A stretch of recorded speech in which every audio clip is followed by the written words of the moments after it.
right at 7 o'clock, so I will call our meeting to order. Karen, could we have a roll call, please? Councilmember Husnick, Here. Councilmember Munson, Councilmember Byström, Here. Councilmember Valento, Here. and Mayor Bain. Here. I'd like to invite everyone to rise and join us for the Pledge of Allegiance. If you'd like to shut off your camera before you do so, you can do in the bottom left of your Zoom tray. I'm not sure Give me if. 1 second. Oh, okay. I'm doing share screen. Give me 1 second here. I don't think I've ever done it, so we'll see if I can make it work. Thank you, Karen.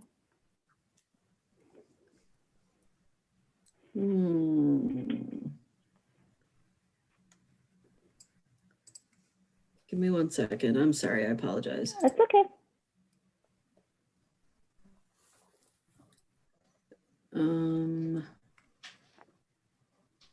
Hold on. Well, it says I'm sharing, but I don't know what it is I'm sharing. It's not the flag. It's your All email. right. Yeah. Oh, I don't want to share that. There we go. Hey, got it. Got it now. Okay. Pledge allegiance to the To the To the flag flag of the United States of America, and to the republic for which for which it stands, one one nation, nation, under under God, God, indivisible, with liberty and justice for all.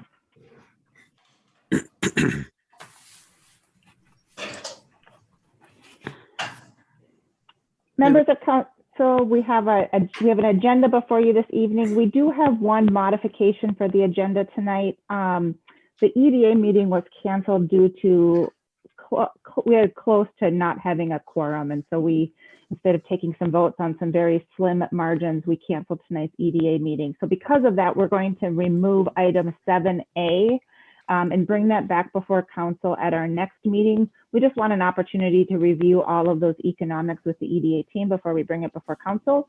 And so I would ask that 7A be removed, and I would move for approval of the amended agenda. Is there a second? I'll second it, Mara. And a second from Councilmember Husnick. And Karen, could we have a roll call, please? Councilmember Husnick, Aye. Councilmember Munson, Councilmember Byström, Aye. Councilmember Valento, Aye. And Mayor Bain's an aye as well. Mayor Bain. Aye. Sorry. All right. Agenda's approved. Our next item this evening is open forum. Karen, do we have any submitted items for open forum or any participants this evening? I don't have any submitted items. I did have one person that wanted to speak earlier, then changed direction. And so let me see if there's anybody. I do have 3 people as attendees. If any of those 3 people are interested, I have Brad, Melissa, and Mike. If you are interested in speaking during open forum, there's a function where you can raise your hand. If you go to the bottom of your screen and just click on the raise hand button, I can move you over into the meeting.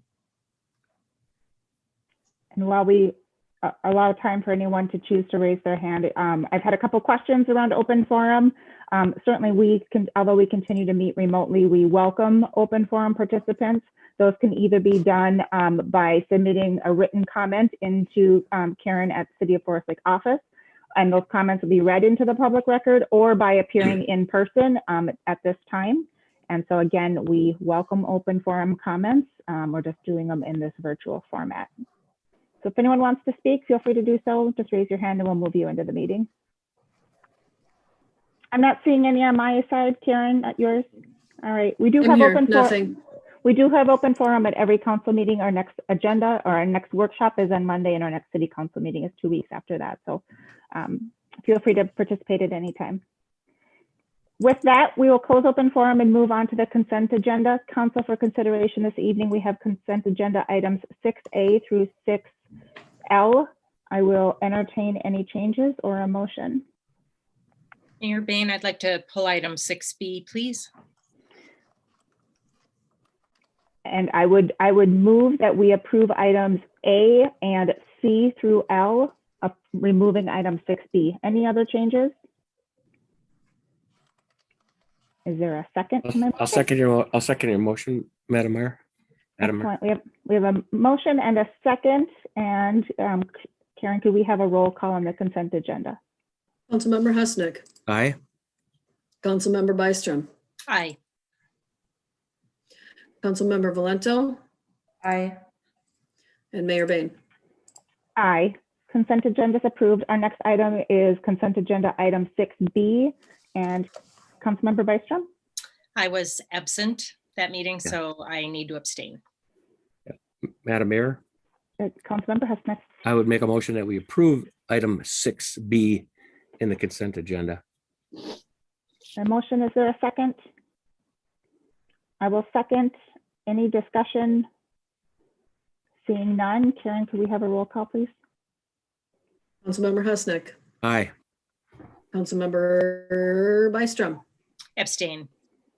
Councilmember Valento, Aye. and Mayor Bain. Aye. 6B is approved.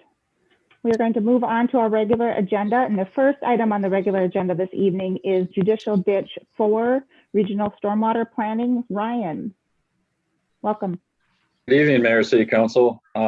Within tonight's agenda item is basically we're looking for formal approval of the stormwater study.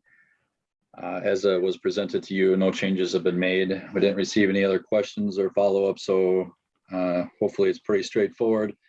It has been presented and adopted by Rice Creek Watershed District. They do request formal adoption by the city for to relieve their portion of funding to the city. And then also it makes it just better when we apply for future grants and other cost share opportunities. So within it basically, quick summary, executive summary, I would say, is it breaks the remaining development area south of headwaters and west of 61 all the way down to the southern border into 3 separate phases. High priority, obviously going to be the areas that are going to develop first because we already have sewer and water there. And as we continue to see develop, expand southward, then it goes into area 2 and area 3.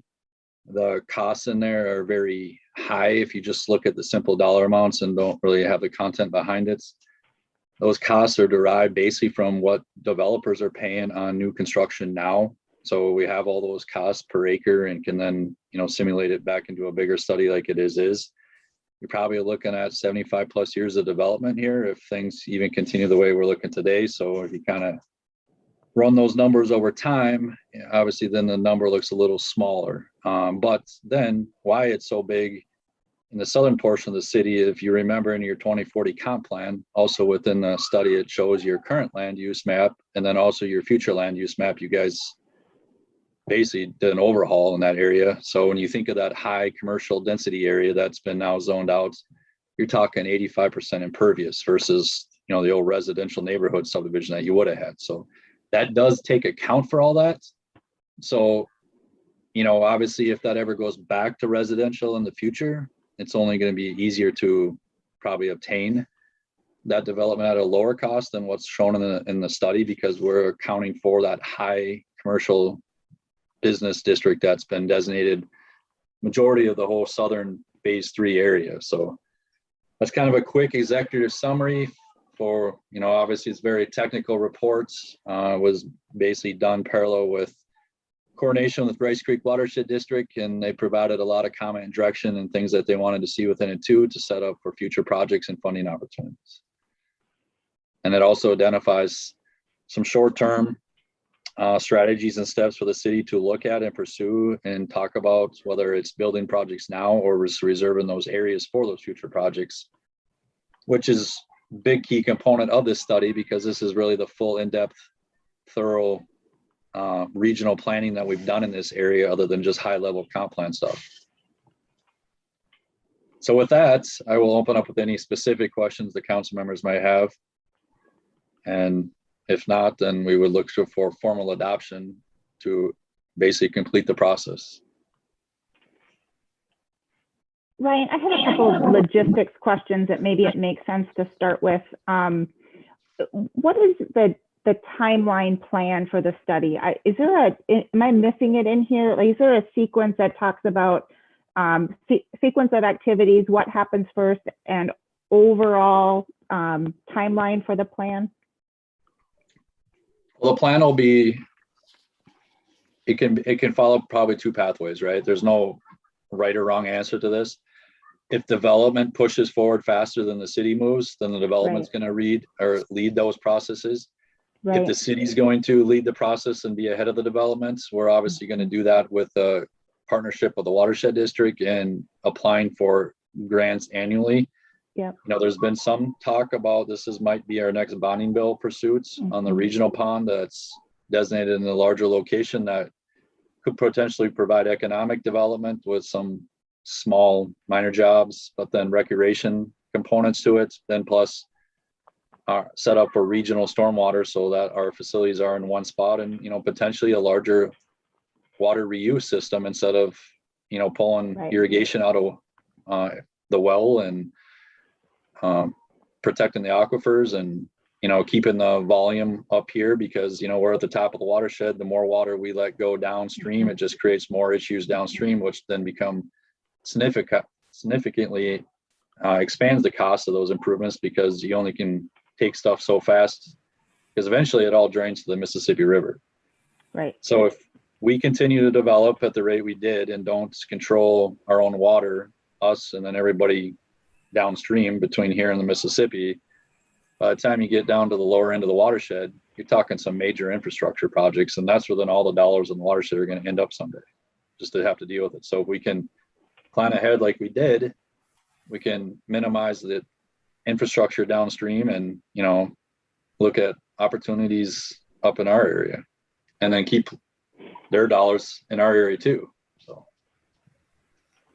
On a related question, I appreciated the table that has the various grant opportunities linked in. Who in the project team kind of manages where we are in the process and manages the coordination of those grants? Is that the Bolton and Mink team? Is that city staff?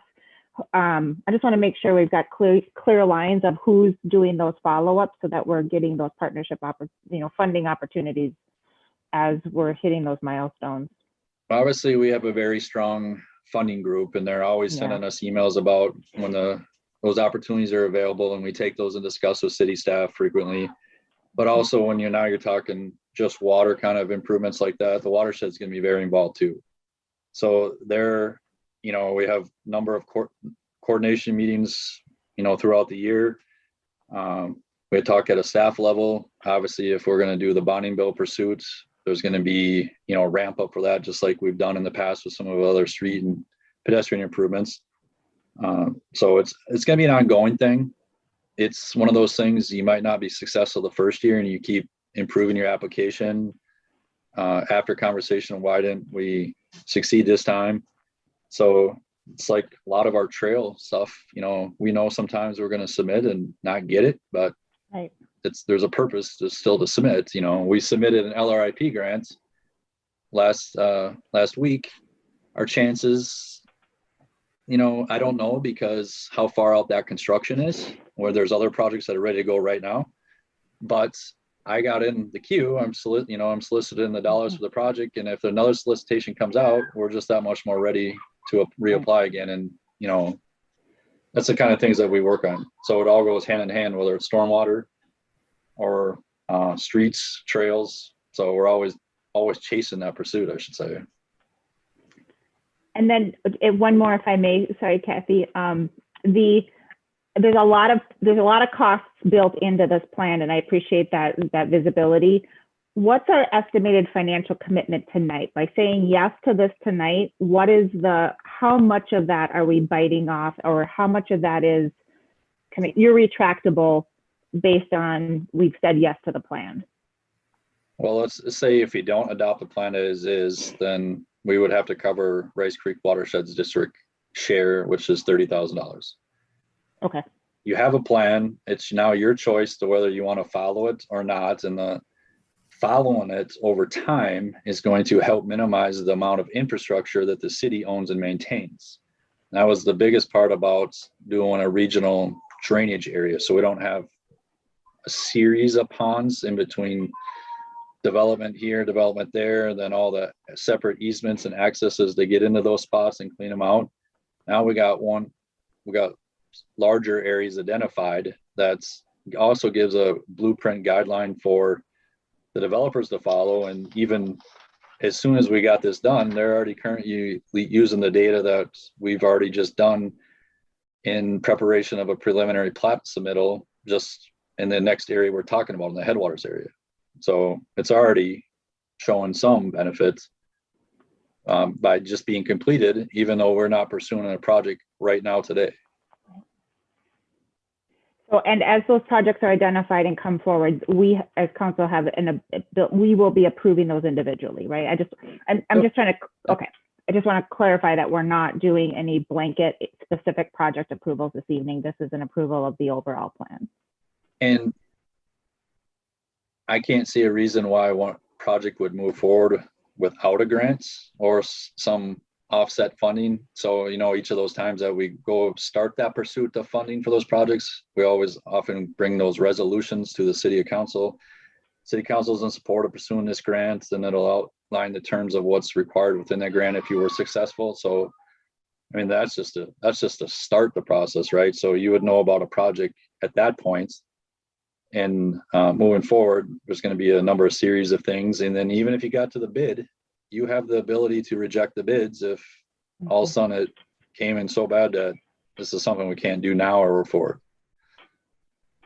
But I mean, if we said yes right now to do a project, we're probably 2 years out, you know, just because we'll want to go through that process of trying to get some legacy dollars or cost share from watershed.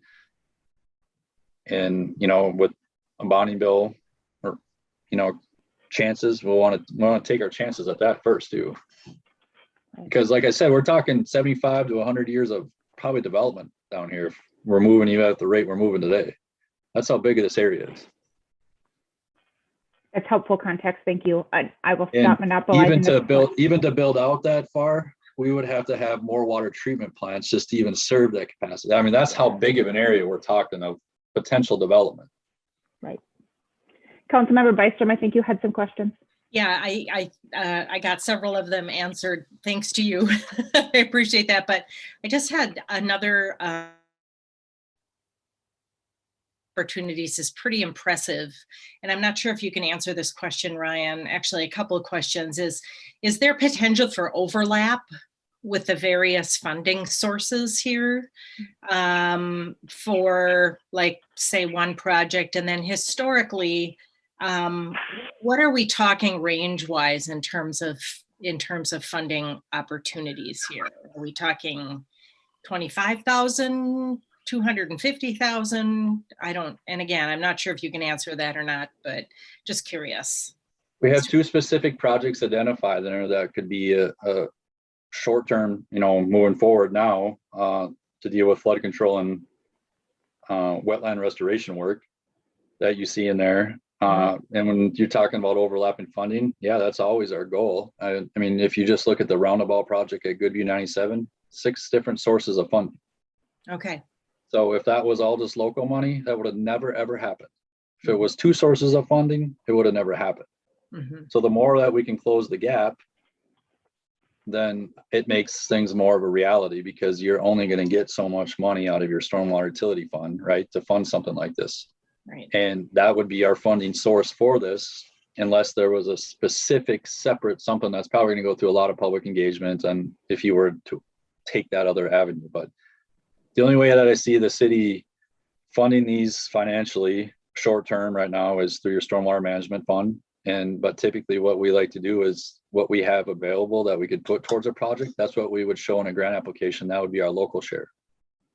And some of these grants are all different all across the board. Sometimes you need to put 25% in, right?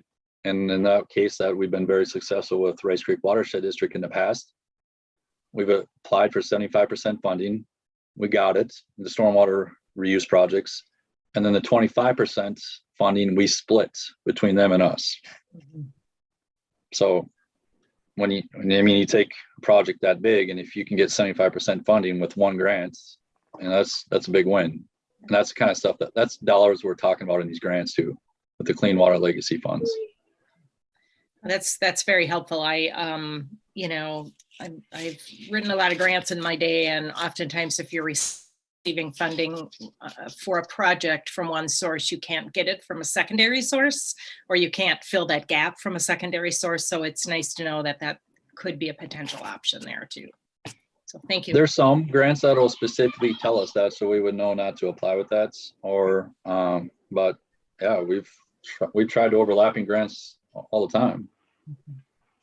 Great. Thank you.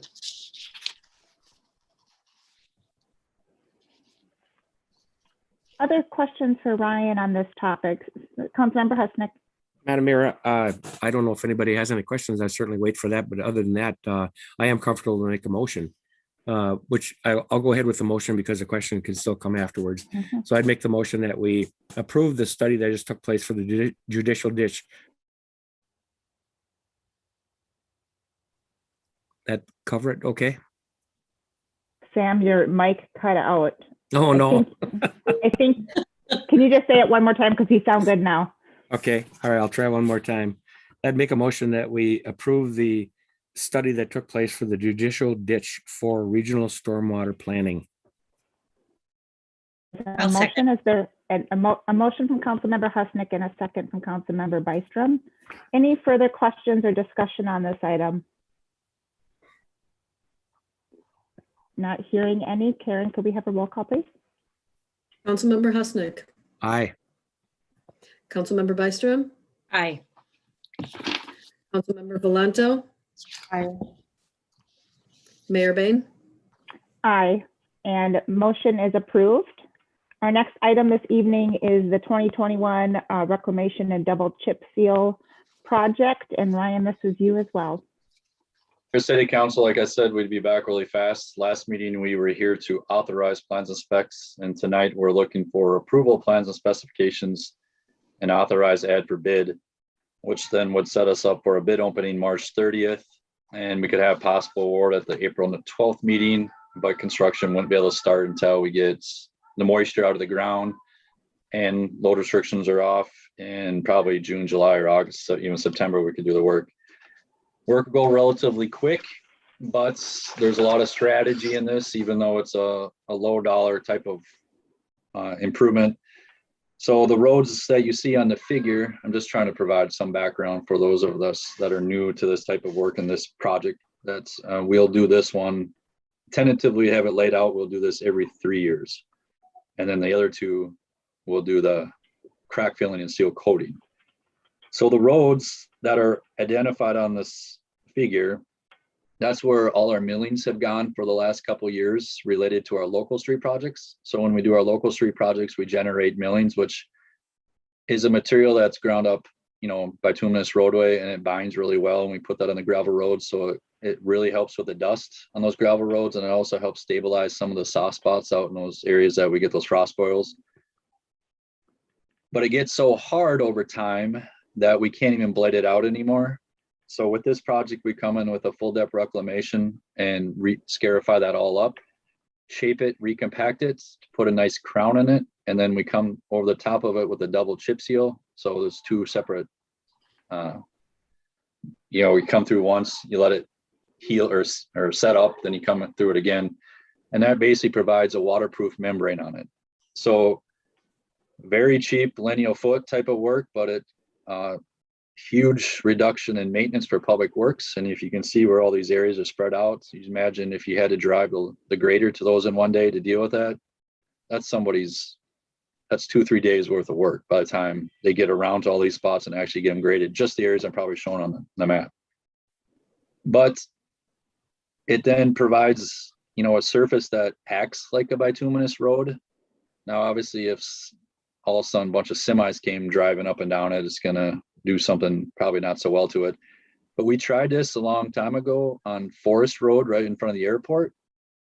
And because we had so much class 5 there already built up over time, we had a pretty stable base there. So this, is held up very well with the amount of traffic there. That's what we started using on the lower volume gravel roads. Basically because now it acts like a paved road. It's dustless and snow plow just like the other roads. And you can I think they put salt on them. Yeah, he did say yes. And then like a gravel road, you can't salt because if you thaw it out in the winter, even though it's icy as could be, you're going to then start getting the class 5 very soft and it gets muddy and, more issues come with that. So that's kind of the process and the history of what we've been doing with these. And, there's some areas that break off the edges if there's a lot of turning on them. But again, we're talking, traditionally, if you were out in the rural area, you might be $150 to $175 a linear foot for a traditional paved road. Out here will be anywhere from $11 to $14 a linear foot with this type of work. So that's just some background. Just going back then to the regular request, if there's no additional questions, we're here tonight to approve plans and specifications and authorize advertisement for bids for the 2021 reclamation and double chip seal project. Thank you, Ryan. Any questions for Ryan or Dave?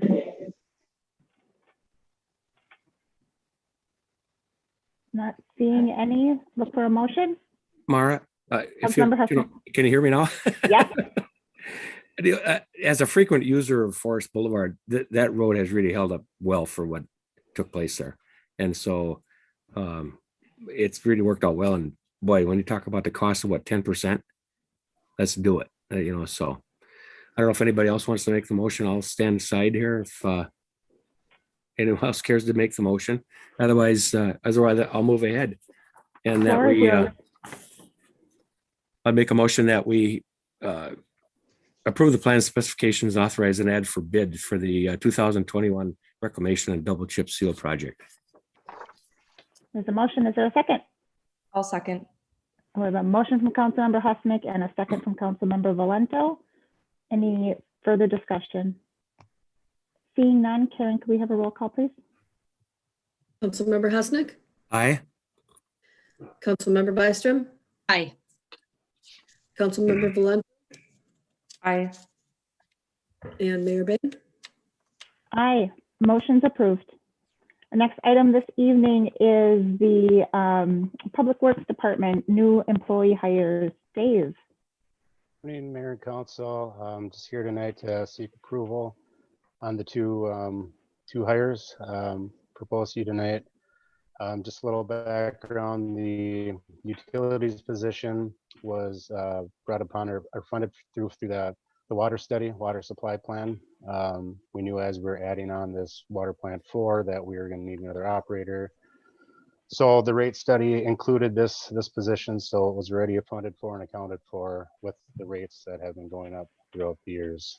And the parks position, that one is a combination of the Fenway contract services and the city center contract services. So Public Works will be taking over Fenway Field, the mowing and maintenance out there, and as well as the snow plowing and summer maintenance at the city center. So both of them.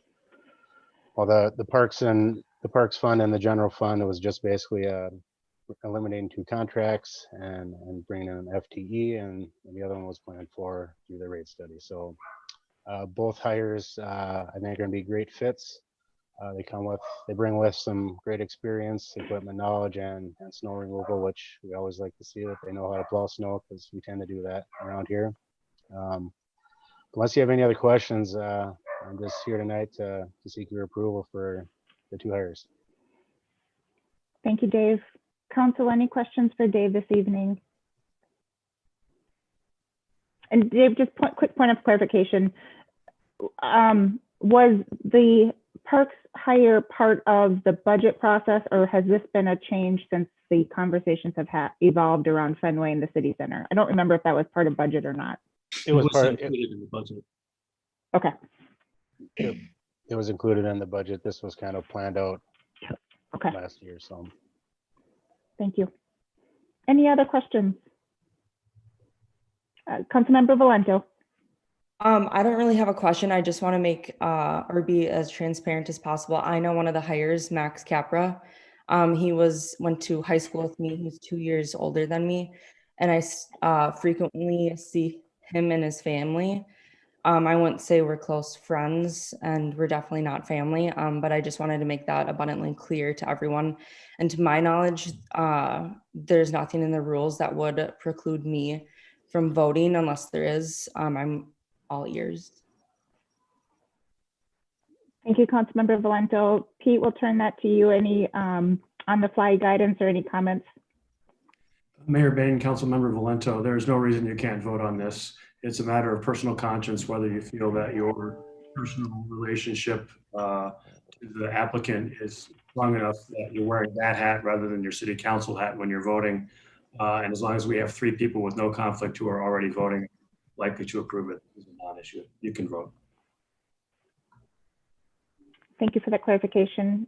And thank you for the transparency, Councilmember Valento. Any other questions? I'll entertain a motion. I would move that we, I would move that we approve the 2 public works hires as presented by Dave Adams. I'll second. We have a motion and a second. Any further discussion? I do just want to say I've had some feedback on this particular series of hires from some of the FLA and fast pitch community that are just concerned about our cost structure. And I understand that our cost structure as a city is different than the cost structure of a nonprofit. I think I would point those concerns to the conversation around our pricing on field rental. I'm confident that we can reach an agreement on that pricing that is manageable for FLA, that we are meeting their same state of cost structure as much as we're able to the extent that our structure is more costly. I think that is on us as the city to absorb. And so I support the hire tonight. I also support the change in the contracting structure, and just want to give some assurance that yes, the recognition that there is a different price point, but I think that there's a manageable way forward. So just wanted to acknowledge those concerns. And with that, Karen, could we have a roll call, please? Councilmember Husnick, Aye. Councilmember Byström, Aye. Councilmember Valento, Aye. and Mayor Bain. Oops, I'm sorry, I should put myself on mute. I am also an aye. And motion approved. And I'm sorry, I just lost my agenda. Here we go. Our next agenda item, the 2021 Public Works and Engineering Standards Update. Ryan, this is also you. Mayor, City Council, coming before you tonight is just an annual update to our engineering standards and specifications and detail plates. So we're looking for formal approval of that. This is something we've typically done annually as either things have changed or something works better, or sometimes MnDOT changes their naming convention on construction materials. Thus, then we adopt those simple changes too. Nothing in here is more restrictive than anything that we've had before. It's just cleaning up language, making things more clear, because oftentimes private developers will just grab this information and put it on their plans. Thus, they save time and money in producing those plans, and they're also then specing and specifying what the city wants right off the get-go. Thus, then our review times are easier to follow too, and then their contractors know what to bid on, and things just work much smoother. So I can go into more history detail on this if needed. Otherwise, we're just looking for formal approval of this year of what the changes that have been made forth. And then we'll repost the new packets online. So it's online, available to people that are even just browsing to put an application together, or it's available for staff to mail out, and then Public Works would have it in-house. And then, yeah. Ryan, thank you for that. Council, any questions for Ryan or follow-ups? Ryan, if there were exceptions or a project, for the one that stands out at me is the minimums for driveway entrance. If there were exceptions, does that come up through the plan review process that goes through Planning Commission, and is those where we would allow any exceptions to that? How are exceptions managed? So these kind of set the baseline on a lot of the fundamentals, and obviously there's situations on every single project we have to take into account for. Say if somebody wants a driveway request and it has to be this far, well, maybe it has to slide one way or another just because there's a wetland there or an existing fire hydrant or a light pole or a street pole or stuff like that. The one change that you're looking at on here was specifically put in because we haven't had to deal with it yet. Is since we really evolved with these standards, we haven't built any subdivisions off an expansion of a parkway that was already done. So that's coming up, and we just wanted to be right up front with the developers on a larger collector roadway. We can't accommodate driveways 50 feet to that because the cars turning off those roadways are traveling at a much higher speed than they would in our local internal road network. Thus, it's a safety issue here and a sight distance thing, whether it's pedestrians or just kids playing on the sidewalks in the neighborhood, but it's totally a safety thing here, so. That makes sense. Thank you. Council, any further questions for Ryan? Otherwise, I'll entertain a motion to approve.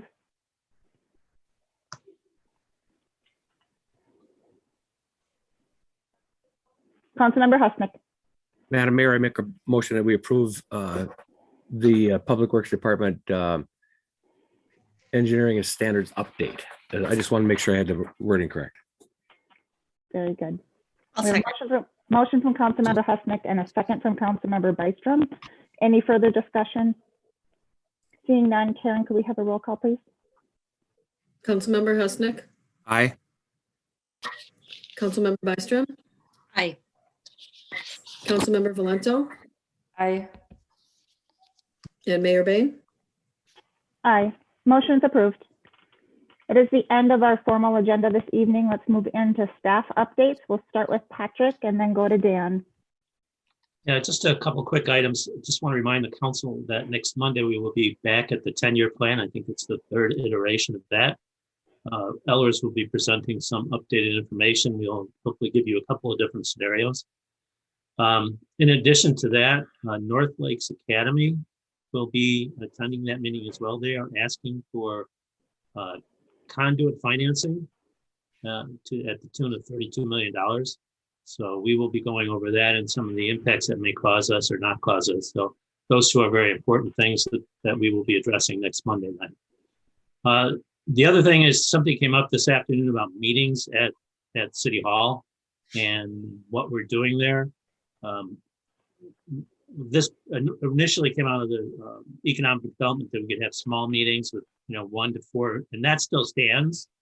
I think the confusion may be that we're still not ready to have committees or advisory commissions or anything like that meet in building.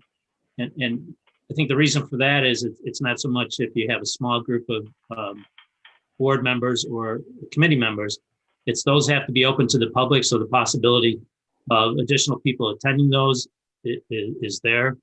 I would feel more comfortable if the city waits until we get a better direction and all the vaccines happen as soon as possible. We're doing the same thing with the senior center. Actually, we'll also have an update hopefully next week with the senior and what we're doing there. But we're not opening that either because of those same reasons, not only because of the age group that's the most vulnerable, but we want to make sure that we get as far past this pandemic before we start to expose people who are not inoculated to the virus or potential virus. Thank you, Patrick. So just to clarify, if it's an official board or committee of the city that requires public notice and quorums, we are not having those in person. But if there were a small group subcommittee that wanted to meet, I think the question that came up today was a small working group that was a subgroup of Parks, Trails, and Lakes. They are able to meet as long as they're able to social distance, mask, meet those guidelines. I would say no more than 4 or 5 people at that. Right. That's a reasonable amount, but it gets much bigger than that. Particularly, like if we had the FLA advisory group last week, we had a number of people there, so that was too much. Limit to about 4, maybe 5 at the outside. Yeah, I think the goal is 4, and the work they're going to do is get into some detail around their annual spring fling event. So yeah, that's Yes, but I just want to make sure that we're not inviting the rest of the public into the building yet. Yeah. Yeah. I guess the other thing that I would encourage us to do is I recognize not everyone's comfortable meeting in person. And so I would encourage us to still allow for remote attendance so that those who aren't comfortable meeting in person are able to still participate. Yeah, we have the ability still to do that. Yes, Right. that's all I have. Any questions for Patrick? Seeing none, Dan and then Chief Peterson. Mayor, members of council, I have an update for you on the city sign out in front, right on 61. Driving in this morning, I noticed that the sign decided to spring forward a week in advance, so the time on there is incorrect. I'm working to correct that right now. So I drove in this morning and I thought I had missed spring forward. I'm like, am I an hour late for work? And it was just the sign. So we are working to get that corrected. So if you get any calls on the city sign, staff is aware of it, and we're working to get that issue corrected. So that is all I have. And this laptop did the same thing. Yeah, I don't understand. I think it may be the software that the sign uses, but for some reason there was a couple other ones on 61 this morning that I saw had sprung forward a week in advance. So I'm not sure where Just give it a week, it'll be right. Yeah, exactly. So either way, this issue is going to solve itself by next week. So we're okay. Yeah, if you don't like the weather, just wait a day, you know. Exactly. Right. Thanks, Dan. Chief Peterson and then Chief Newman. Yeah, Mayor and City Council members, good evening. I have a couple of items for you today. First, we're still observing thefts from vehicles and thefts of vehicles. And once again, this is nothing significantly different than what other metro area cities are observing, but just want to give you a heads up on that.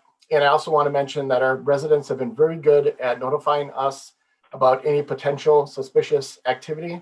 And I definitely want to thank them and let them know that they should still continue to give us calls whenever they observe what they think is potential suspicious activity, because you never know when that one phone call is going to lead to stopping a potential criminal act from happening. So once again, thanks to our citizens for their assistance. And then secondly, I just want to remind everyone with the fluctuating weather temperatures the past few weeks, the ice on our lakes are quickly becoming unstable. So I just want to remind everybody to be careful out there on the lakes. And other than that, that's all I have for you, unless you have questions for me. Any questions for Chief Peterson this evening? Seeing none, Chief Newman and then Pete. Mayor and members of the council, I have no updates tonight. If you have questions for me, I'd be happy to answer them. Any questions for Chief Newman? How much time is left on the firefighter position? And Application process closes on 4/1. Okay. And then we'll immediately start the process. Are you getting any responses? We have a few apps, but not. It's slower than it's been in the past. Let's do some more social media promotion. I've seen a couple posts, so thank you for getting it out there. Keep doing it. Yeah, a lot of times that comes in the last 2 weeks of April. The last 2 weeks of the posting period. So hopefully we'll get a bunch in. Very good. Thank you. Any questions for Chief Newman? All right, well, Pete and then Ryan after Pete.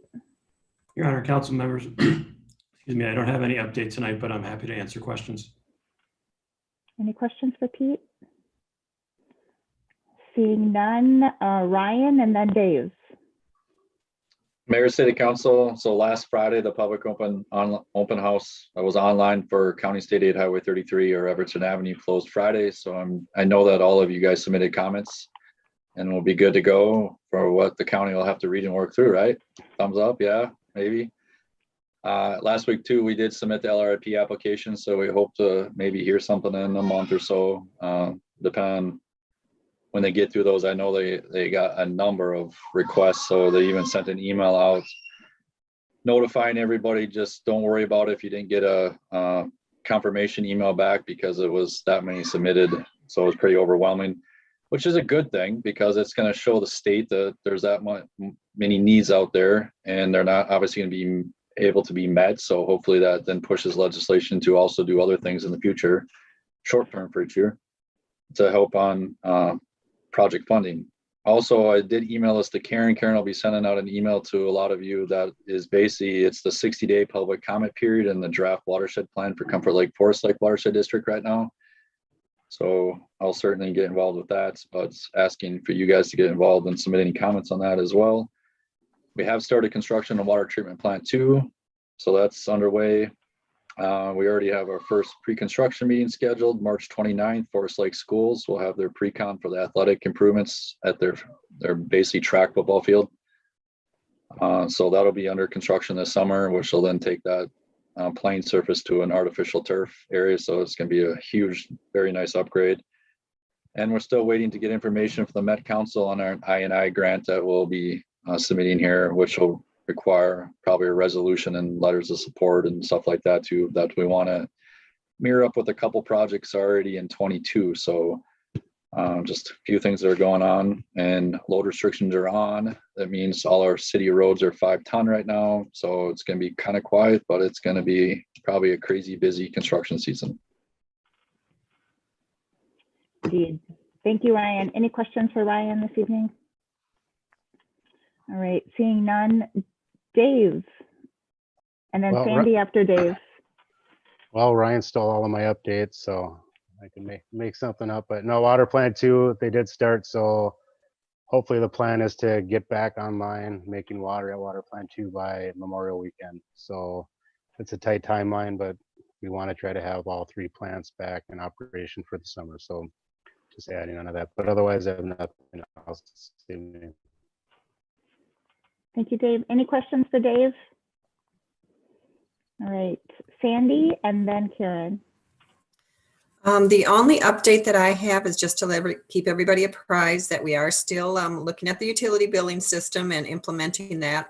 We had our first meeting last week, setting up the teams on the BSNA side, our financial system side, as well as ourselves. The work is going to start April. So we're going to be starting to do this process and get this system in place by July 20th, as well as starting to interview for the position hopefully this week. Otherwise, I don't have anything else unless there's anything for me. Thank you, Sandy. Any questions for Sandy this evening? All right, not seeing any. We'll go to council updates, Councilmember Husnick, and then Councilmember Bystrom. Thank you, Madam Mayor. Last Wednesday evening, I attended the Airport Commission meeting, and we welcomed a new member there, Mark Lynch. He's going to be a great addition to our Airport Commission there. And then we did ask Don Cedar to continue on as our new, or not new, but continue on as our chairperson there, and he agreed to do that. So that was a good thing too. Also, we kind of went over our budget. We're going to know a little bit more once the audits are done, and we know exactly what we're looking at there but things are looking pretty good there. As far as our budget is concerned. And then we had another little peek with Bolden and Mink that just kind of finalizing some things on our CIP and what we're looking for in the near future here too. So one of them being is the gas pump upgrade, which we're going to need pretty soon because the old card reader system is awful. Would be the only way you could describe it. So anyways, we're working on that, and that's all I have for tonight. Thank you, Councilmember Husnick, Councilmember Bystrom, and then Councilmember Valento. Yeah, just one quick one. We continue to work on the field rental agreement, Parks, Trails, and Lakes and FLA. We have another meeting tomorrow night. Hopefully we'll be able to get through and come to some agreement at that point in time. And then we'll bring that forward to council for approval. So that's all I have. Thank you for all of the work on that. Thank you for the update. And Councilmember Valento. No updates tonight. All right. Just have a couple of quick updates for myself. I attended, the Chamber has a business growth and recovery committee that has been meeting for Forest Lake, and I attended a meeting of theirs on Thursday and got some good input. It was a good opportunity for us to share what we were doing with the downtown committee. And also gather some of their feedback. Some of that feedback had been formally forwarded on to Dan and Patrick previously.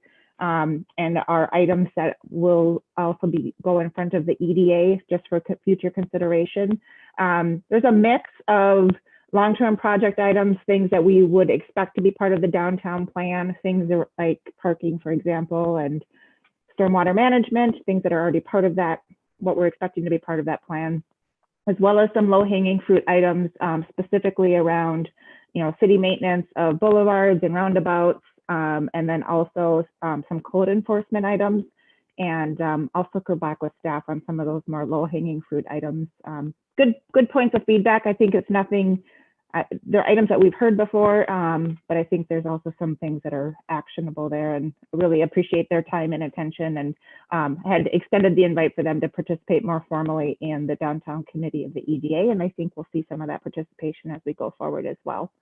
Also had some communication from the Legion. I got a phone call from a representative today, and also had an email from a staff member over the weekend. They are starting to plan for the 4th of July. They will be coming back to council, or coming to council looking for some financial support, very similar to what we have provided in the past. I instructed them to reach out to staff to coordinate that timing for that ask.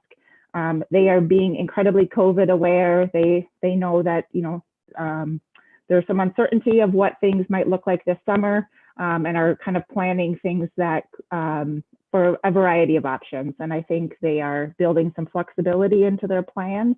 And I'm excited to see what they do. They always do a good job, and they've been a great partner of ours. So look forward to seeing some more detail as they decide how they're going to move forward. And then also Chief Peterson had forwarded you a specific question they had around parade timing, and indicated that we would get back to them on that specific answer. But more to come from the Legion, and it's great to see that they're starting to think about this summer. And then I just had the question that Patrick already addressed related to city facility use. So we've already covered that. That is all I have as far as update this evening, unless anyone has anything further. All right, not seeing anything, and we are at the end of our agenda. I would entertain a motion to adjourn. So moved. Oh. We'll take a motion. You take it, Kathy. That's okay. Motion from Councilmember Byström and a second from Councilmember Husnick. Correct. And Karen, could we have one more roll call, please? Councilmember Husnick. Aye. Councilmember Byström. Aye. Councilmember Valento. Aye. And Mayor Bain. Aye. We are adjourned. Thank you, everybody. Yeah, good night.